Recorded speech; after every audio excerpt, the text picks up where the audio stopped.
2016-ի մայիսի 13-ն Ավետիսյանների ընտանիքը դեռ երկար կհիշի։ Ոստիկանության հաղորդագրությամբ առավոտյան 4:20-ին Շենգավիթի բաժին ահազանգել են։ Դոդոխյան 24 տանը վիճաբանության եւ կրակոցների ձայներ են լսվում։ Հետո ենք մենք դա իմացել, որ նրանք բարձրացել են գարաժով,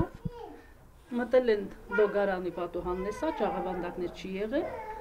մի փոքր բաց էինք թողել, որովհետև միշտ օտապողության համար։ Պատուհանին ջաղավանդակներ են դրել արդեն դեպքից հետո։ Հատուկ քննչական ծառայությունում հիմնավորվել է Էդգար Մանուկյանը եւ ոստիկանության աշխատակից Հրաչյա Ֆալանջյանը դիմակավորված ատրճանակով ու դանակներով սպառնացել են Ավետիսյաններին եւ պահանջել դրամ արժեքավոր իրեր։ Ինձ կրակելուց հետո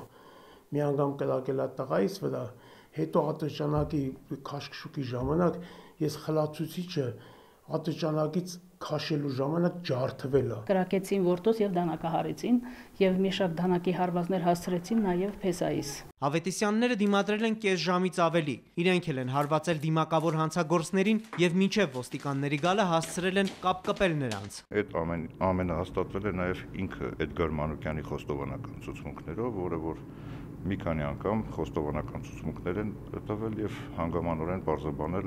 դեպքի կատարման հանգամանքները։ Հրաչյա Ֆալանջյանը հարձակման ժամանակ ստացած մարմնական վնասվածքներից մահացել է։ Ըստ քննիչի նա էր ատրճանակից կրակոցներ արձակել եւ վիրավորել Ավետիսյաններին։ Իդեպ ավազակային հարձակման գործի քննության ընթացքում բացահայտվել է Էդգար Մանուկյանի կատարած գողության մեկ այլ դեպք։ Նրան սպառնում է 8-ից 15 տարվա ազատազրկում։ Հայկ Հովհաննիսյան, Էդգար Դավթյան, օրակարգ։